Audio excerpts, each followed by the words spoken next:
નમસ્કાર મિત્રો, જય દ્વારકાધીશ. મિત્રો, આ એક સત્ય ઘટના છે, તો તમારા કિંમતી સમયમાંથી થોડો સમય કાઢી આ ઘટનાને અંત સુધી જરૂરથી સાંભળજો. આજે માતૃછાયા બંગલામાં વાતાવરણ ધુમ્મસની જેમ છવાઈ ગયું હતું. બંગલાના વિશાળ પ્રાંગણમાં સુમંતરાયનો હાર ચડાવેલો ફોટો ટેબલ પર રાખવામાં આવ્યો હતો. ફોટા પાસે પ્રગટાવેલી અગરબત્તીની સુવાસ અને સીડી પ્લેયર પર ધીમા અવાજે વાગી રહેલી રામધૂન વાતાવરણને પવિત્ર કરી રહી હતી. સુમંતરાયના ફોટાની બાજુમાં તેમના ત્રણેય દીકરા બેઠા હતા, જ્યારે બીજી બાજુ સફેદ વસ્ત્રોમાં સજ્જ થઈને તેમની ત્રણેય વહુઓ બેઠી હતી. કોઈ માણસ કેવું જીવ્યો છે તેનો અંદાજ તેના બેસણામાં કેટલા માણસોની હાજરી છે તેના પરથી આવી શકતો હોય છે. સુમંતરાયના બેસણામાં પણ માનવ મહેરામણનો અવિરત પ્રવાહ ચાલુ જ હતો. સૌ કોઈ ધીમા પગલે ફોટા પાસે આવીને પુષ્પો અર્પણ કરતા હતા. ત્રણેય દીકરાઓ અને વહુઓ બંને હાથ જોડીને આવનાર વ્યક્તિની લાગણીને ઝીલતા હતા. સુમંતરાયનો આત્મા જાણે કે અત્યારે તેમના જીવંત લાગતા ફોટામાં આવીને બેસી ગયો હતો અને આખું દ્રશ્ય તેમની આંખોમાં કેદ થઈ રહ્યું હતું. સુમંતરાય જીવનના 8 દાયકાની સફર પૂરી કર્યા બાદ પરલોક સિધાવ્યા હતા. અનાથ સુમંતરાય શારદાને પરણીને ભાડાના મકાનમાં રહેવા લાગ્યા હતા, પરંતુ શારદાનું તેમના જીવનમાં આગમન સાચા અર્થમાં વસંતનું આગમન સાબિત થયું હતું. શારદાના પગલાં સુમંતરાય માટે એટલા બધા સુકન્યાળ સાબિત થયા હતા કે માત્ર 3 જ વર્ષના ટૂંકા ગાળામાં સુમંતરાયે ધંધામાં અઢળક કમાણી કરી હતી અને 28 વર્ષની ઉંમરે તો તેમણે આ વિશાળ બંગલો ખરીદવાનું સાહસ પણ કરી નાખ્યું હતું. આ જ બંગલામાં ત્રણેય દીકરાઓના જન્મ, જનોઈ, લગ્ન તથા દીકરાઓના ઘરે પણ પારણા બંધાવવાના પ્રસંગો ઉજવવામાં આવ્યા હતા. છેલ્લે 3 વર્ષ પહેલાં શારદાના અવસાનના દુઃખદ બનાવનો સાક્ષી પણ આ જ બંગલો બની રહ્યો હતો. વર્ષો પહેલાં મોટા દીકરા મહેશે સુમંતરાયને પૂછ્યું હતું કે બાપુજી, તમે ખૂબ જ મહેનત કરીને જાતે કમાઈને આ બંગલો બનાવ્યો છે, તો પછી તેનું નામ માતૃછાયા કેમ રાખ્યું છે? મહેશ, શું તું એવું માને છે કે માતા પિતા તરફથી મોટો દલ્લો મળે અને તે પૈસામાંથી બંગલો બાંધવામાં આવે તેનું નામ જ માતૃછાયા રાખી શકાય? સુમંતરાયે દીકરાને ધારદાર પ્રશ્ન કર્યો હતો. મહેશને વિચારમાં પડી ગયેલો જોઈને સુમંતરાયે તેને શાંતિથી સમજાવ્યું કે મહેશ, ભલે આ બંગલો મેં આપ કમાઈમાંથી બનાવ્યો હોય, પરંતુ હું ચોક્કસ માનું છું કે વડીલો અને પિતરોના આશીર્વાદ વગર આ શક્ય બની જ ન શકે. એટલા માટે જ આપણા બંગલાનું નામ મેં માતૃછાયા રાખ્યું છે. હા બાપુજી, તમારી વાત સાચી છે. કોઈ પણ વ્યક્તિની પ્રગતિમાં તેના વડીલોના આશીર્વાદ હંમેશા ભળેલા જ હોય છે. મહેશે સુમંતરાયની વાતમાં સૂર પુરાવ્યો. જોગાનું જોગ પિતા પુત્રનો આ સંવાદ થતો હતો ત્યારે સુમંતરાયના અંગત મિત્ર છગનદાસ ત્યાં હાજર હતા. પિતા પુત્રનો એક સૂર જોઈને તેઓ પણ ખૂબ રાજી થયા, પરંતુ 2-4 વર્ષે ભારત આવે ત્યારે સુમંતરાયની અવશ્ય મુલાકાત લેતા. સુમંત, તું ખરેખર નસીબદાર છે. તમારે પિતા પુત્ર વચ્ચે જનરેશન ગેપ જેવું બિલકુલ નથી. ત્યારે સુમંતરાય મંદ હસ્યા. થોડીવાર પછી મહેશ કોઈ કારણસર ઉપરના માળે ગયો, એટલે સુમંતરાયે છગનદાસની વાતનો તંતુ સાધ્યો અને કહ્યું કે તમારે અમેરિકામાં કેવું હોય છે? સુમંત, અમેરિકામાં તો છોકરો 14 વર્ષનો થાય એટલે અલગ ફ્લેટ લેવાનું સ્વપ્ન જોતો થઈ જાય છે. પશ્ચિમનું કલ્ચર જ એવું છે કે જે ઘરમાં દીકરી દેવાની હોય ત્યાં જમાઈનું મકાન છે કે નહીં તે પહેલાં જોવામાં આવે છે. શું વાત કરે છે? સુમંતરાયે આશ્ચર્યચકિત થઈને કહ્યું, હા, ત્યાં આપણા દેશ જેવી સંયુક્ત કુટુંબની ભાવના જ નથી. જોકે હવે તો અહીં દેશમાં પણ ધીમે ધીમે પશ્ચિમની અસર જોવા મળી રહી છે. છગનદાસ, તારી વાત થોડા ઘણા અંશે સાચી છે, પરંતુ મારા 3 દીકરાઓમાંથી એકેય દીકરો મારું વેણ ક્યારેય ઉથાપે જ નહીં. સુમંતરાયે ગર્વથી કહ્યું. એટલે છગનદાસે કહ્યું કે દોસ્ત, તારી વાત સાચી છે, પરંતુ તેમ છતાં તને એક વણમાગી સલાહ આપું છું કે ગમે તેવા સંજોગો ઊભા થાય, પરંતુ આ માતૃછાયાને ક્યારેય વેચતો નહીં, કારણ કે ઘટપણમાં આવી મહામૂલી મિલકત જ સાચી મૂડી સાબિત થતી હોય છે. છગન, મારી સાચી મૂડી તો મારા 3 દીકરા જ છે. આ વાત સાંભળીને છગનદાસ ચૂપ થઈ ગયા, પરંતુ તેમના મનમાં તો રમી જ રહ્યું હતું કે જ્યારે માણસ અંગત સંબંધ માટે અભિમાન રાખતો હોય છે, ત્યારે એ જ અંગત સંબંધ એને ક્યારેક રડાવતો પણ હોય છે. છગનદાસના મોઢાના ભાવ સુમંત્રાએ તરત જ કળી ગયા હતા. તેથી તેઓ મનમાં જ બોલ્યા કે ભાઈ, આ તારું અમેરિકા નથી. અહીંના બાળકો પોતાના માતા પિતાને ભગવાન કરતાં પણ વિશેષ માનતા હોય છે. સમયનું ચક્ર ફરતું ગયું. સુમંત્રાએ પૌઢમાંથી વૃદ્ધ બની ગયા. શારદા હતી ત્યાં સુધી તો તેણે પરિવારના સભ્યોની એકસૂરતાને ઘણી સારી રીતે સાચવી રાખી હતી. 3 દીકરાઓ, વહુઓ, તેમના બાળકો ખૂબ જ વિનયપૂર્વક વર્તતા હતા, પરંતુ શારદાનું અવસાન થયું અને જાણે કે માતૃછાયાના વાતાવરણને ગ્રહણ લાગી ગયું હોય એમ વહુઓ માન મર્યાદાના ઉંબરા ઓળંગવા લાગી હતી. પહેલાં દરરોજ રાત્રે ડાઇનિંગ ટેબલ પર આખો પરિવાર સાથે બેસીને જમતો હતો. હવે સાથે બેસીને જમવાનો નિયમ તૂટી ગયો હતો. સુમંત્રાઈની થાળી તેમના રૂમમાં પહોંચાડવામાં આવતી હતી. સુમંત્રાએ એ જોયું કે જે દીકરાઓ પાછળ તેમણે સમગ્ર જીવન સમર્પિત કરી દીધું હતું, હવે એ જ દીકરાઓ પાસે તેમના પિતા માટે બિલકુલ સમય નથી. સુમંત્રાઈના 2 દીકરાઓએ ધંધામાં ખૂબ જ પ્રગતિ કરી હતી. જ્યારે એક દીકરો શહેરની જાણીતી ફાર્મસી કંપનીમાં ઊંચા પદ પર કાર્યરત હતો. એકાએક સુમંત્રાઈને મોતિયાનું ઓપરેશન કરાવવાનું થયું. 3 દીકરાઓના સમયના અભાવે ઓપરેશન પાછું ઠેલાતું જતું હતું. આખરે એકવાર કંટાળીને સુમંત્રાએ ડ્રાઈવરને લઈને સીધા જ આંખના સર્જન પાસે પહોંચી ગયા. આ વાતની મોટી વહુને જાણ થઈ એટલે એણે તરત બધાને દવાખાને દોડાવ્યા અને સમય સચવાઈ ગયો હતો. સુમંત્રાએ હવે ફક્ત નામ પૂરતા જ ઘરના વડીલ રહ્યા હતા. સમગ્ર પરિવારમાં તેઓ બિલકુલ હાંસિયામાં ધકેલાઈ ગયા હતા. ખાલીપો અને એકલતા જાણે કે તેમના અંગત સ્વજન બની ગયા હતા. માતૃછાયા તેમના નામે હતો, તેથી જ હજુ દીકરાઓ તેમને થોડું માન આપતા હતા. જોકે પિતાનું કોઈ પણ પ્રકારનું સૂચન માનવા માટે તેઓ હરગીજ તૈયાર નહોતા. 2 પેઢી વચ્ચેનો જનરેશન ગેપ દિવસે ને દિવસે મોટો થતો જતો હતો. પિતા સામે દલીલ કરવાનો દીકરાઓ જન્મસિદ્ધ અધિકાર માનવા લાગ્યા હતા. એકવાર વચલો દીકરો દવાની કોઈક ગોળી ખાઈ રહ્યો હતો. કેમ મગન, તારી તબિયત બરાબર નથી કે શું?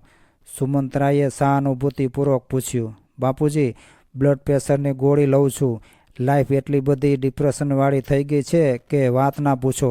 જોકે મારી ચિંતાનો તમને તો ક્યાંથી ખ્યાલ આવે? કેમ, તારે વળી શેની ચિંતા છે? ભગવાનની કૃપાથી તારે તો નોકરી પણ સારી છે. મગન એકદમ ગુસ્સે થઈ ગયો. બાપુજી, શેની ચિંતા નથી તે પૂછો.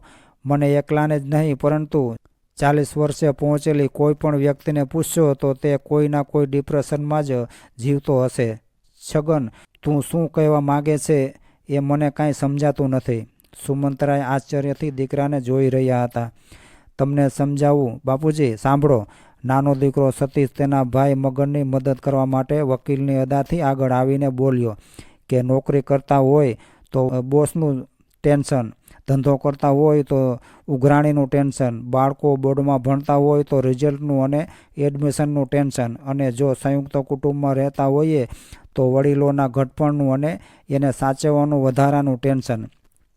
નાનો દીકરો સતીશ વધારાનું ટેન્શન એવા અભાવ સાથે બોલ્યો કે જાણે તેને અત્યંત અણગમતી જવાબદારી વેંઢારવી પડતી હોય.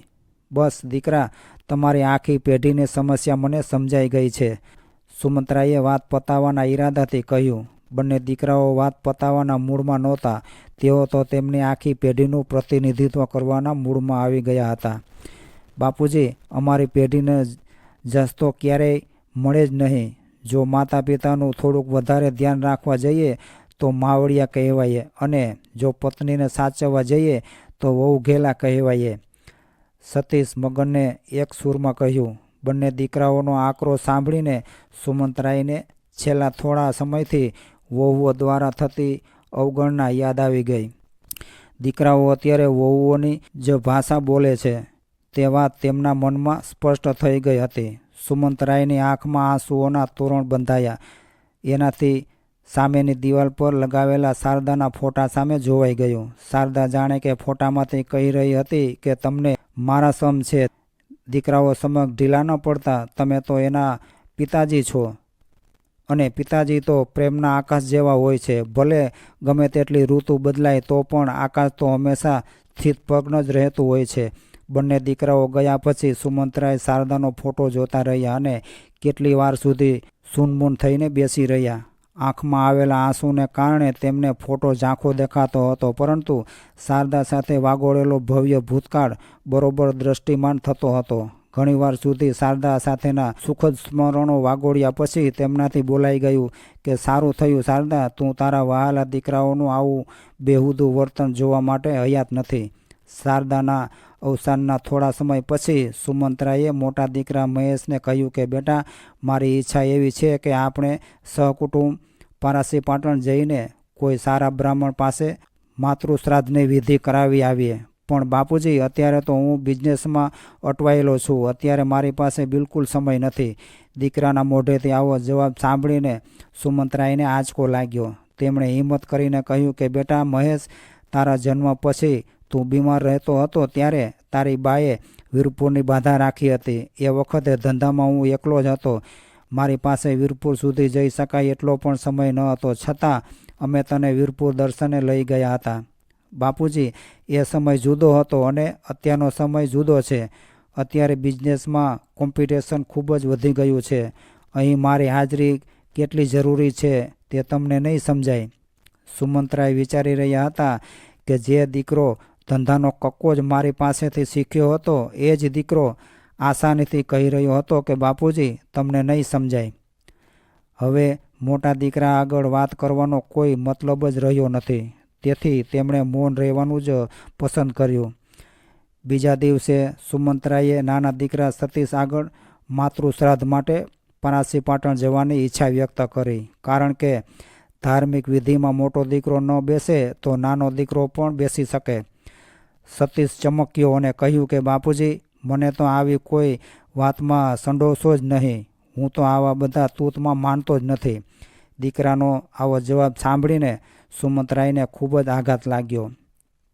આજ સુધી આ દીકરાઓને તેમની સાચી મૂડી માનતા હતા, પરંતુ આજે તેમની આંખ ખુલી ગઈ હતી. સાચી મૂડી બાબતની તેમની માન્યતા કેટલી ભ્રામક હતી તે તેમને બરાબર સમજાઈ ગયું હતું. સુમંતરાએ અનાયાસે જ આંખમાં આંસુ સાથે શારદાના ફોટા સામે જોયું. શારદા ફોટામાંથી કહી રહી હતી કે તમે નાહકના દુઃખી થાવ છો. મારી ખુશી તો દીકરા ખુશ રહે એમાં જ સમાયેલી છે. હા શારદા, ગમે તેમ તોય તું માં છો ને. માની ખુશી તો હંમેશા દીકરાની ખુશી સાથે જ સંકળાયેલી હોય છે. પરંતુ મને લાગે છે કે આપણી સાથે ઈશ્વરનો હળાહળતો અન્યાય છે. મારાથી આવી વિષમ પરિસ્થિતિ સહન નથી થતી. તે રડી પડ્યા. તેમને સાંત્વના આપી શકે એવું ઘરમાં કોઈ નહોતું. સતીશ તો ક્યારનોય બહાર જવા માટે નીકળી ગયો હતો. સુમંતરાયનું શરીર હવે ઘસાતું જતું હતું. દિવસ મોટો લાગતો હતો. ડ્રોઈંગ રૂમમાં ટીવીનો રિમોટ વહુઓ અથવા તેમના બાળકોના હાથમાં જ રહેતો હતો. તેથી સુમંતરાય ભક્તિ ચેનલ જોવા માટે પણ અસમર્થ હતા. સમય પસાર કરવા માટે તેમની પાસે એક પણ વિકલ્પ બચ્યો ન હતો. પગ સાથ આપતા નહોતા. તેથી મોર્નિંગ વોક કે ઇવનિંગ વોકમાં જવાનું પણ શક્ય ન હતું. સુમંતરાયને જ્યારે વધારે ખાલીપો લાગે ત્યારે તેઓ શારદાના ફોટા સામે વાર્તાલાપ કરી લેતા. આજે રજાનો દિવસ હતો એટલે ઘરના બધા સભ્યો વન ડે પિકનિકમાં ગયા હતા. સુમંતરાયનો શારદા સાથે વાર્તાલાપ ચાલુ હતો. શારદા, દીકરાઓ એ વાત જ વિસરી ગયા છે કે ઘરમાં મોભી તરીકે પિતાજીનું સ્થાન ક્યાં હોવું જોઈએ. શારદાએ કોઈ જવાબ ન આપ્યો. ત્યાં તો સુમંતરાયને ઉધરસ ચડી ગઈ. તમે તમારી તબિયત સાચવજો, કારણ કે મને લાગે છે કે તમે માંદા પડશો તો કોઈ તમારી સેવા ચાકરી કરવા માટે સમય નહીં ફાળવી શકે. શારદાએ ધીમા અવાજે કહ્યું. હા, તારી વાત સાચી છે શારદા, પણ એક વાત મારે તને કહેવી છે. બોલો ને, શું કહેવું છે? શારદા જાણે ફોટામાંથી પૂછતી હોય એવું લાગતું હતું. ત્રણેય વહુઓની સજાગતાને દાદ દેવી પડે તેમ છે. એટલે એમ કે ત્રણેય વહુઓ તેમના પતિ અને બાળકો મારી સાથે હળેમળે નહીં તે બાબતે ખૂબ જ સજાગ છે. વૃદ્ધાવસ્થામાં આવી સમસ્યાનો સામનો કરવો પડશે એવી તો મને કલ્પના પણ ન હતી. મોડી રાત્રે પિકનિકમાંથી બધા પરત આવ્યા. કોઈને સાંજનું જમવાનું બાકી છે તે યાદ જ ન આવ્યું. સુમંત્રાએ ભૂખ્યા પેટે જ ઊંઘી ગયા. સુમંત્રાએ હવે વિષમ પરિસ્થિતિને સહન કરતા જતા હતા. જ્યારે વહુ થાળી પછાડીને મૂકતી ત્યારે તેમને ખ્યાલ આવી જતો કે આજે પુત્રવધુ ગુસ્સામાં છે. સુમંત્રાએ આખો દિવસ પોતાના રૂમમાં પડ્યા રહેતા હતા, પરંતુ પરિવારની નાની મોટી દરેક વાત તેઓ હજુ પણ પામી જતા હતા. ત્રણેય વહુઓ વચ્ચેનો ખટરાગ અને નાની નાની ચળભળ સુમંત્રાઈના ધ્યાન બહાર નહોતી. ત્રણેય વહુઓને હવે સ્વતંત્ર રીતે રહેવું હતું, તેથી તેમણે તેમના પતિ પાસે અલગ મકાન લેવાની જીદ પકડી હતી. આખરે એક દિવસ સવારે ત્રણેય દીકરા ભેગા થઈને સુમંત્રાઈ પાસે આવ્યા. જમાનો જોઈ ચૂકેલા સુમંત્રાઈની અનુભવી આંખે પારખી લીધું હતું કે દીકરાઓના મનમાં ચોક્કસ કંઈક વાત છે. સુમંત્રાએ જાણી જોઈને ચૂપચાપ બેસી રહ્યા. મોટા દીકરા મહેશે વાતની શરૂઆત કરતાં કહ્યું કે બાપુજી, અમારા બધાની ઈચ્છા એવી છે કે આ બંગલો વેચીને આપણે 3 ફ્લેટ લઈ લઈએ. થોડા વર્ષો પહેલાં તેમના મિત્ર છગનદાસની બંગલો ક્યારેય ન વેચવાની સલાહ યાદ આવી ગઈ. સુમંત્રાએ ગળું ખોખારીને બોલ્યા કે માતૃછાયા મારું હૃદય છે, તે વેચવાનું મને યોગ્ય લાગતું જ નથી. પણ બાપુજી, અત્યારે રિયલ એસ્ટેટમાં તેજી છે. આ બંગલાના 6 કરોડ તો આસાનીથી આવી જશે. 2-2 કરોડના 3 લક્ઝરીઝ ફ્લેટ લઈ લઈએ તો બધા સ્વતંત્ર રીતે રહી શકે. વળી આપણા એરિયામાં પણ ઘણા બંગલા બિલ્ડરોએ ખરીદી લીધા છે ને. નાના દીકરા સતીશને દલીલ કરી, પણ પછી મારે ક્યાં રહેવું? સુમંત્રાએ વારાફરતી ત્રણેય દીકરાઓની આંખમાં જોયું, એટલે ત્રણેય દીકરાઓ નીચું જોઈ ગયા. થોડી વાર માટે મૌન છવાઈ ગયું. આખરે મોટા દીકરા મહેશે ખેલદિલીપૂર્વક કહ્યું કે બાપુજી, તમારે મારી સાથે જ રહેવાનું છે. ક્યારેય ચેન્જ માટે તમે મગનને ત્યાં કે સતીશને ત્યાં જાઓ તે બરાબર છે, બાકી તમારું કાયમી સરનામું તો મારા ઘરે જ રહેશે. સારું દીકરા, હું વિચારીને કહીશ, એમ કહીને મુદત નાખી દીધી. ત્રણેય દીકરાઓ આશાવાદી હતા, તેથી તરત કોઈક બિલ્ડરને મળવા માટે ઉપડી ગયા. સાંજે સુમંત્રાએ ઘણા સમય પછી બહાર ફળિયામાં ઝાડ નીચે બેઠા હતા. ત્યારે મોટા દીકરાની વહુ તેના પિયર પક્ષમાં કોઈકની સાથે મોબાઈલ પર વાત કરી રહી હતી. અમે મોટા એટલે અમે શું ગધેડી પકડી છે? અમારે જ બાપુજીને કાયમ સાથે રાખવાના? શું બાકીના 2 ભાઈઓની કોઈ ફરજ જ છે જ નહીં? શું કાયમ અમારે જ જવાબદારીના પોટલા ઉપાડીને ફરવાનું? મેં તો મહેશને કહી દીધું છે કે ત્રણેય ભાઈઓએ 4-4 મહિના બાપુજીને રાખવાના વારા બાંધવાના છે. સુમંત્રાએ આગળ કશું સાંભળી શક્યા જ નહીં. તેઓ મનમાં સમસમી ગયા. હવે તેઓ સ્પષ્ટપણે સમજી ગયા હતા કે માતૃછાયા જેવો આશરો છોડીને તેમને જીવન જીવવું પડશે. હવે તેઓ પરિવારના સભ્યો માટે વધારાનો બોજ બની ગયા હતા, અને તે પણ એવો જ બોજ જેને ફરજ સમજીને નહીં, પરંતુ માત્ર સમાજમાં આબરૂ જળવાઈ રહે તે માટે જ દીકરાઓ અને વહુઓ ઉપાડી રહ્યા હતા. 20 દિવસ પછી એકાએક સુમંત્રાઈની તબિયત લથડી ગઈ. એમ્બ્યુલન્સ બોલાવવામાં આવી. સુમંત્રાઈથી બોલી પણ શકાતું ન હતું, છતાં પણ વારંવાર બોલી રહ્યા હતા કે મારે મારો આશરો નથી વેચવો, હું માતૃછાયા નહીં વેચવા દઉં. માતૃછાયા એ મારું હૃદય છે, મારો આત્મા છે, મારો પ્રાણ છે. એમ્બ્યુલન્સમાં બધા તેમનો લવારો સાંભળી રહ્યા હતા. હવે સૌને ખાતરી થઈ ગઈ હતી કે સુમંત્રાઈ કોઈ પણ સંજોગોમાં બંગલો વેચવા નહીં દે. હોસ્પિટલ પહોંચ્યા પછી સુમંત્રાઈની તબિયત વધારે બગડી ગઈ. તેમને વેન્ટિલેટર પર રાખવામાં આવ્યા, પરંતુ અચાનક બીજા દિવસે સવારે તેમણે દેહ છોડી દીધો. બેસણામાં રાખેલા ફોટા પાસે અગરબત્તી બુજાઈ ગઈ, એટલે ત્રણેય સ્વાર્થી દીકરાઓએ ઊભા થઈને બીજી વધારે અગરબત્તી પ્રગટાવી.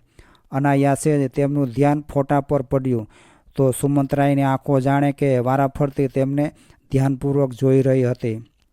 3માંથી એકેય દીકરો ફોટામાં પણ બાપુજીની સામે આંખ મેળવવાની હિંમત નહોતો કરી શકતો. 2 દિવસ પછી રાત્રે ઘરના તમામ સભ્યો બેઠા હતા ત્યારે માતૃછાયા વેચવાનો સોદો શક્ય તેટલો વહેલો કરી દેવાની સૌ કોઈની ગણતરી હતી. જમીન મકાનના દલાલોના ફોન આવવાના ચાલુ થઈ ગયા હતા. એકાએક અમેરિકાથી છગનદાસ આવી પહોંચ્યા. તેમણે સુમંતરાયના અવસાનનો ખરખરો કર્યો. થોડીવાર માટે મૌન છવાઈ ગયું. છગનદાસે ધીમેથી તેમના જભાના ખિસ્સામાંથી કાગળ કાઢ્યો, જે તેમને સુમંતરાય તરફથી 4 દિવસ પહેલાં જ મળ્યો હતો. છગનદાસે ગંભીરતાપૂર્વક કહ્યું કે આ પત્રની સાથે સુમંતરાયે કરેલા વિલની કોપી પણ છે. આ સાંભળીને સૌ કોઈને નવાઈ લાગી. છગનદાસે મોટેથી પત્ર વાંચવાનું શરૂ કર્યું. વસિયતનામું કરવાની મારી કોઈ ઈચ્છા નહોતી, પરંતુ શારદાના અવસાન પછી મારે મારા ઘરમાં પરાયા થઈને રહેવાની અસહ્ય સજા ભોગવવી પડી છે, જેના કારણે ના છૂટકે હું વિલ કરવા માટે મજબૂર બન્યો છું. શારદાના અવસાન પછી હું માનસિક રીતે સાવ ભાંગી પડ્યો હતો. મને એમ હતું કે મારો પરિવાર મારી પત્નીના મોતના આઘાતમાંથી મને બચાવી શકશે, પરંતુ એવું થયું નહીં. દીકરાઓ એક એવા વેન્ટિલેટરની ગરજ સારે છે જેને કારણે હું ટકી શકીશ, પરંતુ વ્યથિત હૃદયે હું સ્વીકારું છું કે મારી માન્યતાને 3 દીકરાઓએ ભેગા મળીને ખોટી સાબિત કરી છે. આ સાથેના વિલ મારફતે મારો આ માતૃછાયા નામનો બંગલો આપણા જ શહેરના જલારામ વૃદ્ધાશ્રમને દાનમાં આપતો જાઉં છું. છેલ્લું વાક્ય સાંભળીને 3 દીકરાઓ ડઘાઈને એકબીજા સામે જોઈ રહ્યા. ત્રણેયના મનમાં તો એક જ વાત ઘૂમરાતી હતી કે બાપુજીને એ વાતનો અગાઉથી અણસાર કેવી રીતે આવી ગયો હશે કે દીકરાઓ હોસ્પિટલમાં તેમને જીવાડવા માટે રાખવામાં આવેલ લાઈફ સપોર્ટિંગ સિસ્ટમ ખસેડી લેવાનું કુકર્મ પણ આચરવાના છે. બંગલાની લાલચમાં 3 દીકરાઓએ ભેગા મળીને બીજે દિવસે વેન્ટિલેટર ખસેડી નાખવાનો ક્રૂર નિર્ણય લઈ લીધો હતો. આ સાંભળીને હવે દીકરાઓની આંખમાં પસ્તાવાનું ઝરણું ઉભરી આવ્યું હતું, પરંતુ હવે તો આંખમાં આંસુનો દરિયો ઉભરાય તો પણ આ પાપ કર્મોને ધોવા માટે અસમર્થ હતો. ફોટામાંથી નિસ્તેજ આંખો આખા દ્રશ્યને સાક્ષી ભાવે નિહાળી રહી હતી. તો મિત્રો, આ સ્ટોરી તમને કેવી લાગી એ કોમેન્ટ કરી જરૂરથી જણાવજો, અને પસંદ આવી હોય તો વિડીયોને લાઇક, શેર અને નવા હોય તો ચેનલને સબસ્ક્રાઈબ જરૂરથી કરજો. જય દ્વારકાધીશ.